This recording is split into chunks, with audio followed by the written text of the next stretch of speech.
Welcome to Oscar on point, जहां हम Oscar winning movies को एक्सप्लेन करते हैं। आज की फिल्म एक ऐसे सुपर जीनियस लड़के की कहानी है जो एमआईटी के ब्लैक बोर्ड पे लिखे दुनिया के सबसे मुश्किल मैथ्स के सवाल मिनटों में सॉल्व कर देता है। बिना डरे लड़ाई झगड़े करता है, लेकिन असल में प्यार करने से, सक्सेस पाने से और खुद को बेहतर बनाने से डरता है। क्योंकि दोस्तों, सिर्फ जीनियस होना काफी नहीं होता। अपने शानदार कंटेंट के दम पे इस फिल्म को 9 ऑस्कर नॉमिनेशंस मिले थे, जिनमें से इसने 2 ऑस्कर अपने नाम किए। तो अब ज्यादा देर नहीं करते हैं और चलते हैं इस इमोशनल, इंस्पायरिंग और लेजेंडरी मूवी की गहराई में। आज की मूवी है गुड विल हंटिंग। कहानी की शुरुआत होती है और हमें दिखाया जाता है मैसाचुसेट्स इंस्टीट्यूट ऑफ टेक्नोलॉजी को, यानी कि एमआईटी को, जो अमेरिका के सबसे प्रसिद्ध और दुनिया का नंबर 1 टेक्नोलॉजी यूनिवर्सिटी है। ये कैम्ब्रिज मैसाचुसेट्स, बोस्टन के ठीक बगल में स्थित है। वहां पर हम प्रोफेसर जेराल्ड लैम्बो को देखते हैं, जिनको मैथ्स के क्षेत्र में फील्ड अवार्ड मिला हुआ है, मतलब जैसे मैथ्स का नोबेल प्राइज। वो वहां बोर्ड में एक मुश्किल मैथ की प्रॉब्लम को लिखता है और कहता है जो भी इस प्रॉब्लम को सॉल्व करेगा, उसका नाम और उसकी फोटो एमआईटी के जर्नल में फ्रंट पेज पे छपेगा। वो फेमस हो जाएगा और मेरे तरफ से शाबाशी भी मिलेगी। मगर दोस्तों, ये प्रॉब्लम इतनी बड़ी है कि लैम्बो का मानना होता है कि इसे सॉल्व करने में स्टूडेंट्स को पूरा सेमेस्टर लग जाएगा। इसके बाद क्लास के बाहर हम एक लड़के को देखते हैं जो कि वहाँ साफ सफाई का काम करता है। दोस्तों, ये कोई आम लड़का नहीं होता है, बल्कि मैथ्स में सुपर जीनियस होता है। वो उस मैथ के प्रॉब्लम को देखता है और जिसके बाद काम खत्म करने के बाद अपने दोस्तों के साथ मस्ती करने चला जाता है, और उसी दौरान वो शीशे पे उस मैथ के प्रॉब्लम को सॉल्व कर देता है। जब वो वापस साफ सफाई करने आता है तो वो उस प्रॉब्लम का आंसर बोर्ड पे लिख देता है। अब अगले दिन बोर्ड पे प्रॉब्लम का जवाब देख के स्टूडेंट प्रोफेसर जेराल्ड के पास आते हैं और पूछते हैं कि हमें उस स्टूडेंट का नाम बताइए जिसने इस प्रॉब्लम के आंसर को बोर्ड पे लिखा है। प्रोफेसर जाके देखता है तो सवाल का जवाब बिल्कुल सही लिखा हुआ होता है। प्रोफेसर थोड़ा शॉक हो जाता है, क्योंकि उसे लगा था कि इस प्रॉब्लम का सॉल्यूशन ढूंढने में स्टूडेंट्स को तो पूरा सेमेस्टर लग जाएगा। वो पूछता है कि इसका जवाब किसने लिखा है, मगर किसी को पता नहीं होता कि आखिर वो शख्स कौन है। इसके बाद हम देखते हैं कि बिल एक जगह अपने दोस्तों के साथ बैठ के बेसबॉल का मैच देख रहा होता है। तभी उसकी नजर एक लड़के पे पड़ती है। वो अपने दोस्तों चकी, मॉर्गन और बिली से कहता है, ये जो लड़का वहां बैठा हुआ है उसने बचपन में मुझे बहुत मारा था, बहुत बुली किया था। इसके बाद वो लोग मैच देख के वहां से जा रहे होते हैं, तो रास्ते में बिल की नजर उसी लड़के पे पड़ती है। इसके बाद वो उसके पास जाता है और उससे झगड़ा करने लगता है, मारपीट करने लगता है। इसमें उसके दोस्त भी उसका साथ देते हैं और इसके बाद वहां पे पुलिस आ जाती है और उसे मारपीट के जुर्म में गिरफ्तार कर लिया जाता है। आगे उसकी पेशी की डेट दे के उसे जमानत पे छोड़ा जाता है, क्योंकि अब उस पे मारपीट का मुकदमा चलेगा। वहीं दूसरी तरफ प्रोफेसर लैम्बो अपनी क्लास में आते हैं और आज क्लास में बहुत सारे बच्चे होते हैं, क्योंकि सब उस जीनियस को देखना चाहते हैं, जानना चाहते हैं जिसने ब्लैक बोर्ड पे उस प्रॉब्लम को सॉल्व किया था। लैम्बो सभी स्टूडेंट से कहता है कि वो जीनियस बाहर आ जाए जिसने इस प्रॉब्लम को सॉल्व किया है और आके अपना पुरस्कार ले ले, लेकिन कोई भी बाहर नहीं आता है।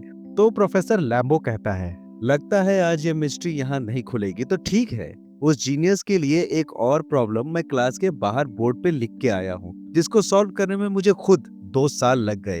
अब देखते हैं कि क्या वो जीनियस इसे भी सॉल्व कर सकता है। इसके बाद वो क्लास से चला जाता है। जब प्रोफेसर क्लास से बाहर निकल रहा होता है तो वो देखता है कि विल बोर्ड पे कुछ लिख रहा है। वो कहता है, ये स्टूडेंट्स के लिए है, तुम्हारे लिए नहीं, तुम यहाँ सफाई करते हो।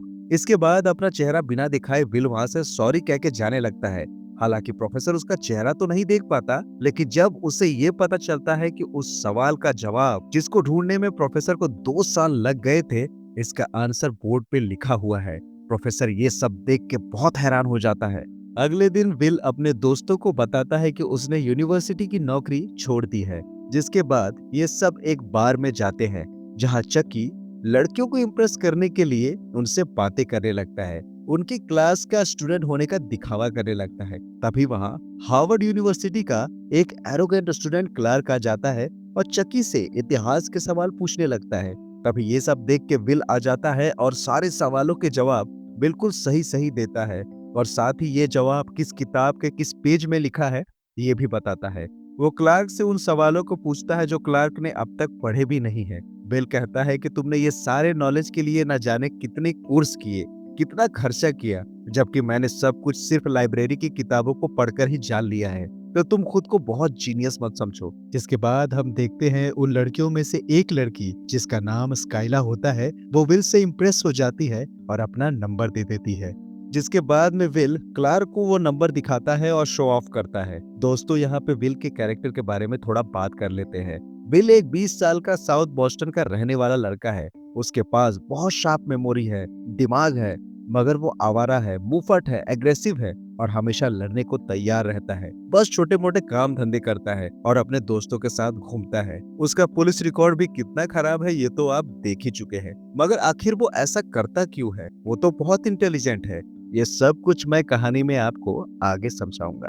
आगे हम देखते हैं कि प्रोफेसर लैम्बो अब विल की तलाश कर रहा है और उसे पता चल जाता है कि विल की कोर्ट में पेशी है। वो उस दिन कोर्ट में पहुंच जाता है जहां पे मारपीट के जुर्म में विल पे सुनवाई हो रही होती है। विल वहां पे अपना केस खुद लड़ना चाह रहा होता है, क्योंकि उसने ऐसा पहले भी किया होता है और केस भी जीता था। मगर इस बार जज कहते हैं, तुम्हारा रिकॉर्ड बहुत खराब है बच्चे। तुमने कितनी बार चोरियां की है, मारपीट की है, नकली पुलिस वाले भी बन के पकड़े गए हो। जज की बातों से हमें पता चलता है कि विल एक अनाथ है और अनाथ आश्रम में ही पला बड़ा है। मगर उसे 3 बार अलग अलग अनाथ आश्रमों में रखा गया, गंभीर शारीरिक शोषण के कारण। मगर इस बार उसे जज नहीं छोड़ते हैं और विल को जेल भेज दिया जाता है और उसकी जमानत के लिए $50,000 चुकाने पड़ेंगे। जिसके बाद जेल में प्रोफेसर विल से मिलने आता है और कहता है कि मैं तुम्हारे जमानत के पैसे दे दूंगा और जज से भी मेरी बात हो गई है, मगर शर्त ये है कि तुम्हें मेरे साथ एडवांस मैथ के प्रॉब्लम्स को सॉल्व करना पड़ेगा और साथ ही थेरेपिस्ट से भी हफ्ते में एक बार मिलना पड़ेगा। जिस पे विल हंसने लगता है, क्योंकि मैथ्स तो ठीक है मगर वो किसी थेरेपिस्ट से नहीं मिलना चाहता। मगर ऐसा नहीं करने पे उसे जेल में ही रहना होगा, तो वो मान जाता है। तो आगे हम देखते हैं कि विल और थ्योरम्स पे काम कर रहा होता है और साथ ही थेरेपिस्ट से भी मिल रहा होता है। मगर विल के सामने कोई भी थेरेपिस्ट नहीं टिक पाता है, क्योंकि विल बहुत इंटेलिजेंट है और वो पहले से ही थेरेपिस्ट की बुक को पढ़ लेता है और उसके बारे में सब पता कर लेता है। विल उसकी बेइज्जती करते हुए उसे गे कहता है, जिससे वो गुस्सा होकर चला जाता है और एक को तो हिप्नोटाइज होने का नाटक करके उस पे खूब हंसता है, जिसपे वो भी उसे पागल कह के चला जाता है। तो अंत में प्रोफेसर अब एक आदमी के पास जाने के बारे में सोचता है जिसका नाम होता है शॉन मैगवायर। तो दोस्तों, शॉन एक साइकोलॉजिस्ट प्रोफेसर है जो कम्युनिटी कॉलेज में पढ़ाता है। वो लैम्बो का ही पुराना दोस्त है। लैम्बो उससे मिलता है और कहता है, मुझे तुम्हारी मदद चाहिए। एक लड़का है विल, उसकी तुम हफ्ते में एक बार काउंसलिंग करो। शॉन कहता है, मेरे पास वक्त नहीं है। जेराल्ड कहता है, ये लड़का बहुत खास है और वहाँ पे वो हमारे देश के महान गणितज्ञ रामानुजम का एग्जाम्पल देता है। वो कहता है कि रामानुजम भारत में एक झोपड़ी में रहता था और शायद ठीक से पढ़ा लिखा भी ना हो, लेकिन एक दिन उसके हाथ मैथ्स की एक बुक लग गई और उसके बाद उसने ऐसी ऐसी थ्योरीज निकाली कि जिसको देख के उसे इंग्लैंड लाया गया और उसके बाद मैथमेटिक्स के क्षेत्र में उन्होंने इनक्रेडिबल वर्क किया। दोस्तों, रामानुजम पे हर भारतीय को गर्व है। आगे लैम्बो शॉन से कहता है कि विल भी रामानुजम की तरह ही है। जिसके बाद हम देखते हैं कि विल की काउंसलिंग के लिए शॉन मान जाता है और शॉन विल से मिलता है। विल शॉन के घर में बहुत बुक्स देखता है। शॉन कहता है, क्या तुम्हें बुक्स पसंद है? शॉन विल से बुक्स के बारे में पूछता है, मगर वो जानबूझ के उल्टा सीधा जवाब देता है और बदतमीजियां करता है, मगर शॉन कुछ भी नहीं कहता है। आगे विल वहां पे एक पेंटिंग को देखता है और शॉन से कहता है, ये तुमने बनाई है? शॉन कहता है, हाँ। इस पेंटिंग में एक आदमी समंदर के बीच में फंसा हुआ होता है, जिसकी नाव की पतवार भी टूट चुकी होती है। तो विल कहता है, इस पेंटिंग को देख के लगता है कि ये तुम्हारे दिल का हाल है। तुमने गलत औरत से शादी की, वो शायद किसी और के साथ भाग गई तुम्हें छोड़ के। जिस पे शॉन विल की गर्दन दबोच के कहता है, अगर तुमने मेरी बीवी की फिर से बेइज्जती की तो समझो तुम तो गए। विल बोलता है कि टाइम पूरा हो गया और विल वहां से चला जाता है। दोस्तों, शॉन की बीवी 2 साल पहले ही कैंसर से मर चुकी होती है। लैम्बो शॉन से कहता है कि सॉरी, शायद तुम अब विल से नहीं मिलना चाहोगे, मगर शॉन विल से वापस अगले हफ्ते मिलने का टाइम देता है और उस रात हम देखते हैं कि वो बहुत सोचता है और ड्रिंक भी करता है। इसके बाद विल उस लड़की से मिलने जाता है जिसका नाम स्काइला है, जो उसे बार में मिली थी और जिसने उसे अपना नंबर दिया था। अब इन दोनों की दोस्ती धीरे धीरे गहरी होना शुरू हो जाती है। अब अगले हफ्ते विल शॉन के पास दोबारा से उससे मिलने आता है। इस बार शॉन उसे बाहर ले जाता है और उससे पूछता है कि तुम्हारा प्यार के बारे में क्या ख्याल है। विल कहता है कि हम अपना वक्त बर्बाद क्यों कर रहे हैं। वो ऐसा इसलिए कहता है क्योंकि वो शॉन की किसी भी बात का जवाब नहीं देना चाहता। शॉन बोलता है, उस दिन जो तुमने मेरी पेंटिंग के बारे में कहा था, मैं देर रात तक उसके बारे में सोचता रहा और फिर मेरे दिमाग में एक ख्याल आया और मैं बहुत गहरी नींद में सो गया। जानते हो क्या, कि तुम सिर्फ एक बच्चे हो और कुछ भी नहीं। जिसके बाद शॉन उसे किताबों के बारे में और असली जिंदगी के बारे में कई सारे उदाहरण देता है। वो कहता है, किताबों में प्यार को पढ़ना अलग बात है, लेकिन किसी से प्यार करना असल जिंदगी में बहुत अलग बात है। बहादुरी के किस्से तो तुमने किताबों में बहुत पढ़े होंगे, लेकिन खुद लड़ना या किसी अजीज को या ऐसे इंसान को जिससे तुम बहुत प्यार करते हो अपने सामने दम तोड़ते देखना बहुत अलग एहसास है। और यह एहसास तभी होता है जब तुम अपने आप से ज्यादा किसी और को प्यार करते हो। तुम एक जीनियस हो, इसमें कोई दो राय नहीं है, लेकिन तुम्हारे चेहरे पे घमंड और डर दिखता है। तुमने एक दिन मेरी पेंटिंग देखी और मेरे दिल को कुचल के रख दिया। तो मुझे एक बात बताओ, क्या मैं एक ऐसी किताब को पढ़ के जिसमें तुम्हारी जैसी कहानी है, तुम्हारे दिल का हाल, तुम्हारे दिल की तकलीफ को समझ सकता हूँ, उसे महसूस कर सकता हूँ? नहीं, ऐसा नहीं हो सकता, क्योंकि किताबें और असली जिंदगी दोनों बहुत अलग चीज है। मैं किताब पढ़ के तुम्हारे बारे में कुछ भी नहीं जान सकता, लेकिन हाँ, अगर तुम मुझसे बात करना चाहोगे तो मैं तैयार हूँ। लेकिन तुम ऐसा नहीं करोगे क्योंकि तुम डरते हो और अब फैसला तुम्हें करना है।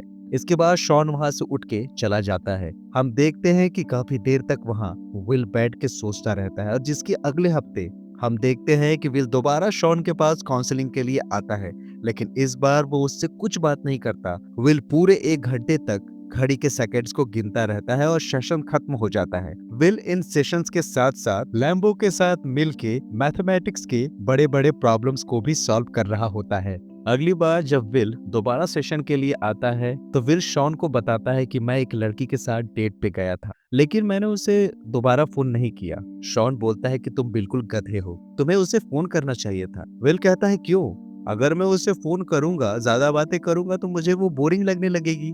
अभी वो मेरे लिए बिल्कुल परफेक्ट है, वो स्मार्ट है, मैं उसे यूं ही रहने देना चाहता हूँ। तो शॉन कहता है कि क्या तुम परफेक्ट हो? सच तो ये है कि तुम्हारी जो लड़की है ये भी परफेक्ट नहीं है, लेकिन सवाल ये है कि क्या तुम दोनों एक दूसरे के लिए परफेक्ट हो?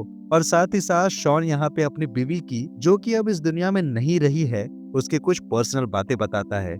जैसे कि वो उसे बताता है कि वो रात में सोते वक्त गैस छोड़ती थी, जो शायद दूसरों के लिए अजीब हो। एक रात तो आवाज सुन के कुत्ता उठ गया, एक बार तो खुद भी उठ गई। तब मैंने कहा कि मैंने किया है, और जिससे विल और शॉन दोनों खूब हंसते हैं। शॉन कहता है कि आज भी मुझे उसकी छोटी छोटी बातें याद आती है। वो उससे बताता है कि वो मेरी काफी सारी ऐसी बातें जानती थी जो दुनिया में कोई नहीं जानता, और हो सकता है कि वो सारी बातें दुनिया के लिए कमी हो, लेकिन बावजूद इसके हम दोनों एक दूसरे से प्यार करते थे। और अगर तुम भी किसी रिश्ते को जानना चाहते हो तो तुम्हें उस रिश्ते को दिल से अपनाना होगा। दरअसल दोस्तों, शॉन ये समझाने की कोशिश कर रहा होता है कि दुनिया में कोई भी परफेक्ट नहीं होता।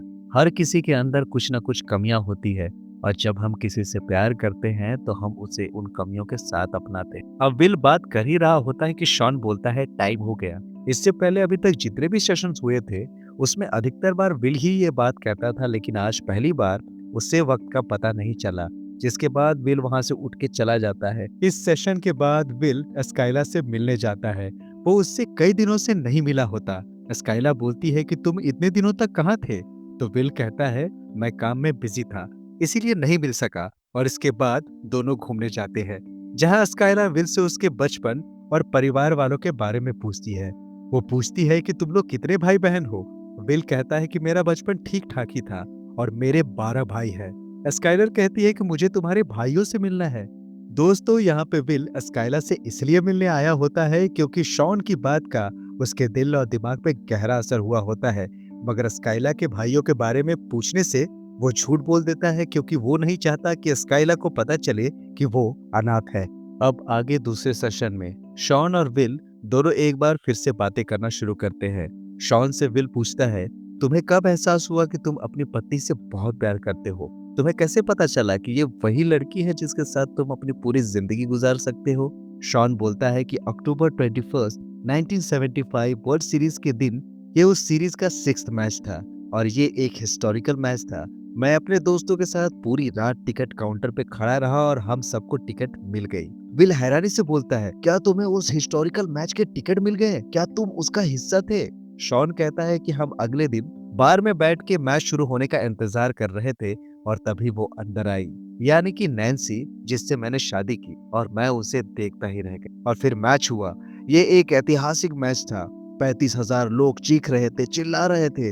विल बोलता है कि मुझे यकीन नहीं होता कि तुम उस मैच का हिस्सा थे। तुम उस वक्त ग्राउंड में थे।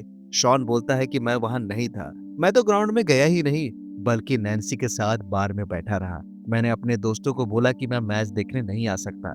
इस बात से विल हैरान हो जाता है। तो विल कहता है कि तुमने इतना बड़ा मैच सिर्फ एक ऐसी लड़की के लिए छोड़ दिया जिससे तुम कभी मिले भी नहीं थे? तुम्हारे दोस्तों ने तुम्हें कैसे छोड़ दिया? शॉन कहता है कि उन्होंने मेरी आंखों में सब कुछ देख लिया था। विल कहता है, तुम मजाक कर रहे हो? शॉन कहता है कि मैं मजाक नहीं कर रहा। मैं किसी ऐसी लड़की के बारे में बात नहीं कर रहा जिससे मैं 20 साल पहले बार में मिला और हमेशा मलाल करता रहा कि मैंने उसके लिए गेम क्यों छोड़ा। मैं नैन्सी के साथ 18 साल रहा, खास तौर पे उसकी आखिरी वो 6 साल जब वो बीमार हो गई और मुझे अपनी थेरेपी छोड़नी पड़ी, या फिर आखिरी के वो 6 महीने जब वो बहुत सीरियस हो गई। मुझे किसी बात का कोई मलाल नहीं है, खास तौर पे उस गेम के छोड़ने का। दरअसल शॉन अपनी जिंदगी का एक्सपीरियंस बता के विल को प्यार, अपनापन, सच्चाई, रिश्ते, इन सब के बारे में समझा रहा होता है। क्योंकि विल बहुत शार्प माइंडेड है, उसे किताबी बातों से समझाया नहीं जा सकता। आगे हम देखते हैं कि विल और स्काइला एक दूसरे के करीब आ चुके हैं। विल अपने दोस्तों से स्काइला को मिलवाता है और देखा जाए तो ये सब शॉन की वजह से हो रहा होता है। अब प्रोफेसर लैम्बो शॉन से मिलता है और पूछता है, तुम्हारी थेरेपी कहाँ तक पहुंची? क्या तुमने विल से उसके फ्यूचर के बारे में पूछा? शॉन कहता है, नहीं, अभी बातचीत वहां तक नहीं पहुंची है। वो कहता है, हमें टाइम वेस्ट नहीं करना चाहिए। मैंने 30 सालों तक मैथमेटिक्स किया है, उसके बाद जाके मुझे फील्ड मेडल मिला। देखो शॉन, इस लड़के में बहुत प्रतिभा है, हमें इसे दिशा देनी होगी। शॉन कहता है, शायद विल को वो चाहिए ही नहीं जो तुम्हें चाहिए, उसे सोचने का वक्त दो, अभी वो इस चीज के लिए तैयार नहीं है। लैम्बो कहता है, उसके लिए मैथमेटिक्स के बड़े बड़े ऑफर्स आ रहे हैं। दरअसल लैम्बो चाहता है कि विल अपनी जिंदगी में कोई मुकाम हासिल करे, क्योंकि वो जीनियस है। फिर लैम्बो बोलता है कि मैंने उसके लिए एक बहुत बड़ी कंपनी में एक इंटरव्यू कंडक्ट करवाया है शॉन, और ये कह के वो वहां से चला जाता है। लेकिन आगे हम देखते हैं दोस्तों कि विल अपने दोस्त चकी को उस इंटरव्यू में बिल बना के भेज देता है, क्योंकि वो जॉब नहीं करना चाहता, क्योंकि वो उसके लिए तैयार नहीं है। विल इसके बाद स्काइला से मिलता है। इन दोनों के बीच में प्यार बहुत गहरा हो जाता है। स्काइला विल से बोलती है, तुम मेरे साथ कैलिफोर्निया चलो, क्योंकि वो कैलिफोर्निया स्टैनफोर्ड यूनिवर्सिटी जाना चाहती है। लेकिन विल मना कर देता है, क्योंकि उसे लगता है कि आज नहीं तो कल स्काइला उसे छोड़ देगी और वो अकेला रह जाएगा। विल अपनी जिंदगी की और भी सच्चाई उसे बताता है। विल ने पहले स्काइला को बताया था कि वो 12 भाई है, लेकिन ये सब झूठ होता है। विल बोलता है कि मैं एक अनाथ हूँ, मैं ऑर्फनेज में पला बड़ा हूँ और मुझे वहाँ सिगरेटों से जलाया जाता था, मुझे चाकू मारा गया है, और ये सब घिनौना सच तुम नहीं सुनना चाहोगी। लेकिन स्काइला उससे प्यार करती है, वो उसकी मदद करना चाहती है, वो उसके दुख को बांटना चाहती है, पर विल ये समझ नहीं पाता। विल कहता है कि मुझे तुम्हारी मदद की कोई जरूरत नहीं। स्काइला कहती है कि अगर तुम मुझे एक बार बोल दोगे कि तुम मुझसे प्यार नहीं करते तो मैं तुम्हें फोन नहीं करूंगी। और विल कहता है कि मैं तुमसे प्यार नहीं करता, और वो वहां से चला जाता है। स्काइला इस बात से बहुत दुखी हो जाती है, क्योंकि वो विल से बहुत प्यार करती है। विल ये सब इसलिए करता है क्योंकि उसे डर होता है कि स्काइला उसे एक दिन छोड़ के चली जाएगी, क्योंकि वो अनाथ है और उसके पास कुछ नहीं है। इसके बाद विल प्रोफेसर के पास जाता है और उन्हें बताता है कि उसे मैथमेटिक्स को सुलझाने में कोई इंटरेस्ट नहीं है, वो ये सब काम नहीं करना चाहता। हालांकि वो इस काम में जीनियस होता है, जिस काम को करने में लोगों को सालों लग जाते हैं वो उसे चंद मिनटों में ही कर देता है। वहां पे विल लैम्बो की बेइज्जती भी करता है। वो कहता है कि पूरी दुनिया तुम्हें जीनियस मानती है, तुम्हें फील्ड्स मेडल भी मिला है, फिर भी तुम इन थ्योरीज को हल नहीं कर पा रहे हो। और वो कुछ थ्योरीज वहां पे जला देता है, जहां लैम्बो घुटनों पे आ जाता है और कहता है, यही तो वो बात है कि तुम समझ नहीं रहे हो कि तुम कितने खास हो। दोस्तों, लैम्बो को सबसे ज्यादा मैथमेटिक्स से प्यार है और वो यही करना भी चाहता है, मगर विल अलग है। वो जीनियस तो है, मगर अपने बचपन के दर्द और ट्रॉमा के वजह से प्यार करने से, सक्सेस पाने से और खुद को बेहतर बनाने से डरता है। जिसके बाद विल वहां से चला जाता है और वो शॉन के पास जाता है, क्योंकि उसके सेशन का दिन होता है। शॉन पूछता है, तुम्हारे सबसे करीब कौन है जिससे तुम अपने दिल की गहराई की बात कह सको? वो अपने दोस्त चकी का नाम लेता है। शॉन कहता है कि वो तुम्हारे लिए जान भी दे सकता है, लेकिन वो तुम्हारे दिल की गहराई को नहीं समझ सकता। विल इसके बाद कई राइटर्स के नाम लेता है। शॉन बोलता है कि वो सब मर चुके हैं, वो तुम्हारे सवालों के जवाब नहीं दे सकते। शॉन उससे पूछता है कि तुम क्या करना चाहते हो। विल कहता है कि मैं भेड़े चराना चाहता हूँ। शॉन बोलता है तुम यहाँ से निकल जाओ। विल कहता है कि अभी टाइम बचा है, तुम मुझे नहीं निकाल सकते। शॉन कहता है कि मेरे पास तुम्हारी फालतू बकवास सुनने का कोई वक्त नहीं है। विल कहता है कि तुम सोलमेट की बात करते हो, मैं तुमसे पूछता हूँ कहाँ है तुम्हारा सोलमेट। शॉन कहता है कि वो मर चुकी है। विल कहता है कि तुमने एक गेम खेली और तुम हार गए।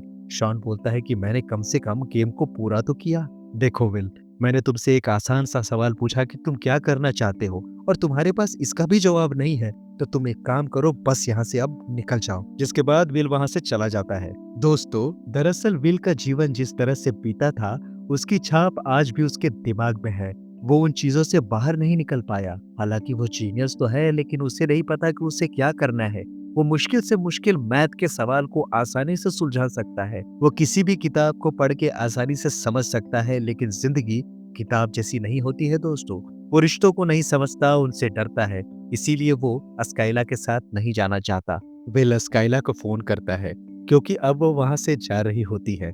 विल कहता है कि आजकल मैं इंटरव्यू दे रहा हूँ ताकि मुझे गधा मजदूरी ना करनी पड़े, क्योंकि वो दोस्तों सफाई का काम करता है और बिल्डिंग तोड़ने का काम करता है। जाने से पहले स्काइला उसे आई लव यू कहती है, लेकिन विल उसकी इस बात का कोई जवाब नहीं देता, क्योंकि वो अब भी कश्मकश में होता है। विल अपने दोस्त चकी के साथ कंस्ट्रक्शन साइट पे काम कर रहा होता है। विल का दोस्त नहीं चाहता कि वो यहाँ पे काम करे, क्योंकि वो जानता है कि वो इंटेलिजेंट है, लेकिन विल इन्हीं के आसपास रह के उन्हीं के साथ काम करना चाहता है। चकी बोलता है कि मैं 50 का हो जाऊंगा, तब भी इस कचरे के ढेर में पड़ा हूँगा, लेकिन मुझे इससे कोई शिकायत नहीं होगी। लेकिन तुम अगर यहाँ पे रहे तो ये हम सबकी हार होगी, क्योंकि तुम्हारे पास टैलेंट का खजाना है, और मैं नहीं चाहता कि तुम अपनी जिंदगी ऐसे बर्बाद करो, और अगर तुमने ऐसा किया तो मैं तुम्हें मार डालूंगा। सच में अच्छे दोस्त ऐसे ही होते हैं, जो अपने दोस्त की तरक्की के लिए अपने दोस्त को ही खुद से दूर जाने के लिए कहने की हिम्मत रखते हैं। वहीं दूसरी तरफ लैम्बो शॉन के पास जाता है और बोलता है कि तुमने उसकी थेरेपी क्यों बंद कर दी। शॉन बोलता है कि मैं जानता हूँ मैं क्या कर रहा हूँ। विल परेशान है, हम पे भरोसा नहीं करता, क्योंकि जिन पे उसने भरोसा किया था उन सब ने उसका भरोसा तोड़ा है। और वो अपने बेवकूफ दोस्तों के साथ इसलिए घूमता है क्योंकि वो उसके एक इशारे पे तुम्हारा सर फोड़ सकते हैं। उसे उन पे भरोसा है, और इससे पहले कि कोई उसे छोड़े वो उनको छोड़ देता है। ये एक बचाव का तरीका है, और इसीलिए पिछले 20 सालों से वो अकेला है, और अगर हमने ज्यादा उसे पुश किया तो हम उसे खो देंगे, और ऐसा मैं बिल्कुल भी नहीं होने दूंगा। इसके बाद इन दोनों के बीच विल को लेके काफी बहस होने लगती है, और इन दोनों के बीच में जब आर्गुमेंट्स हो रहे होते हैं तभी वहां पे विल आ जाता है, और इसके बाद लैम्बो वहां से चला जाता है। जिसके बाद शॉन एक रिपोर्ट अपने हाथ में उठाता है। दरअसल उसकी आज तक की थेरेपी के मुताबिक उसकी रिपोर्ट होती है। उसमें विल की कुछ ऐसी फोटोज भी होती है जिसमें वो चाइल्ड अब्यूज का शिकार होता है, जिसमें उसके साथ मारपीट हुई होती है, चाकू के कट्स के निशान होते हैं। विल शॉन से पूछता है क्या तुमने अपनी जिंदगी में ये सब महसूस किया है जो मैंने किया है। शॉन बताता है कि हाँ, मेरे पिताजी शराब पीते थे और घर आकर वो किसी ना किसी को मारना चाहते थे। मैं अपनी माँ और छोटे भाई को बचाने के लिए उन्हें उकसाता था। फिर विल कहता है कि मेरा सौतेला बाप टेबल पे बेल्ट और बेत रखता था और बोलता था कि चुन लो। मैं हमेशा बेल्ट चुनता था ताकि वो अपनी पूरी भड़ास निकाल ले। आगे विल कहता है कि तुमने मेरी फाइल में यही लिखा है ना कि मुझे अटैचमेंट डिसऑर्डर है। शॉन कहता है कि हाँ, ऐसा ही कुछ लिखा है। वो शॉन को ये भी बताता है कि मैं स्काइला से अलग हो गया। शॉन पूछता है क्या बताना चाहोगे। विल कहता है नहीं। इसके बाद शॉन उसे कहता है कि इसमें तुम्हारी कोई गलती नहीं है, जो कुछ भी आज तक तुम्हारे साथ हुआ है उसमें तुम्हारी कोई गलती नहीं है। और बार बार वो ये कहता ही रहता है। विल के आंखों में आंसू आ जाते हैं, और इसके बाद विल शॉन के गले लग के बहुत रोता है। इससे उसके मन का बोझ उतर जाता है, और इसके बाद विल मजदूरी का काम छोड़ के लैम्बो की सिफारिश से एक कंपनी को ज्वाइन कर लेता है, और ये बताने के लिए वो शॉन के पास आता है। शॉन उससे बोलता है कि मैं छुट्टियां मनाने के लिए बाहर जा रहा हूँ, अगर तुम्हें कभी भी मेरी जरूरत हो, मुझसे बात करने का मन हो, तो मेरे ऑफिस के नंबर पे फोन कर लेना, मैं तुम्हें कॉल बैक जरूर करूंगा। और इसके बाद विल वहां से जाने लगता है, तो शॉन विल से कहता है गुड लक सन, और विल वहां से उसके बाद चला जाता है। इसके बाद विल का जन्मदिन होता है, और विल के जन्मदिन में उसके तीनों दोस्त उसे एक पुरानी गाड़ी गिफ्ट करते हैं, और उनके साथ विल बहुत इंजॉय करता है। हालांकि उसके दोस्त नकारा है, गरीब है, लेकिन विल को उनकी कंपनी बहुत पसंद है, जिसके बाद विल शॉन के लिए लेटर लिखता है। इधर चकी विल को लेने उसके ठिकाने पे पहुंचता है। चकी बाहर खड़ा रहता है मगर कोई बाहर नहीं आता। मतलब चकी ने विल से कहा था वो अब मान चुका है और अपनी जिंदगी जीने चला गया है। चकी विल के लिए बहुत खुश होता है। इधर शॉन के लेटर में विल ने लिखा होता है कि मैं ये नौकरी नहीं कर सकता और वो स्काइला से मिलने जा रहा है। दरअसल शॉन की थेरेपी से विल बहुत हद तक रिकवर हो चुका होता है, इसलिए जो उसके दिल में रिश्तों का डर होता है उससे वो काफी हद तक निकल चुका होता है। और इसी के साथ ये कहानी खत्म होती है। गुडविल हंटिंग हमें एक बहुत गहरी बात सिखाती है। हम चाहे कितने भी टैलेंटेड हो, कितने भी इंटेलिजेंट हो या स्ट्रांग दिखते हो, लेकिन अगर हम अपने अंदर के दर्द से नहीं लड़ते, अपने आप को माफ नहीं करते, तो जिंदगी में कुछ भी हासिल करने का कोई मतलब नहीं रहता। विल एक सुपर जीनियस था। उसके पास दुनिया की सबसे बड़ी अपॉर्चुनिटीज थी। एक लड़की थी जो सच्चा प्यार करती थी, फिर भी वो सब हासिल करने से डरता था। बचपन के जख्म इतने गहरे थे कि उसका दिल बोलता था मैं इस प्यार के लायक नहीं। सब लोग एक दिन छोड़ के चले जाते हैं, लेकिन फिर उसे शॉन के रूप में वो गुरु मिला जिसने बार बार सिर्फ एक ही बात बोली, इट्स नॉट योर फॉल्ट। और एक दिन विल ने वो बात दिल से मानी और उसने खुद को माफ किया। तब जाके उसने सबसे बड़ी हिम्मत दिखाई और वो काम किया जिसमें 100% रिजेक्शन का डर था। अपने प्यार के पीछे निकल पड़ा, बिना ये जाने कि स्काइला उसे माफ करेगी या नहीं। यही फिल्म का सबसे खूबसूरत मैसेज है दोस्तों। प्यार में, सपनों में, नई जिंदगी शुरू करने में हमेशा रिजेक्शन का डर रहेगा, लेकिन ना जाना, ना कोशिश करना, वो सबसे बड़ी हार है।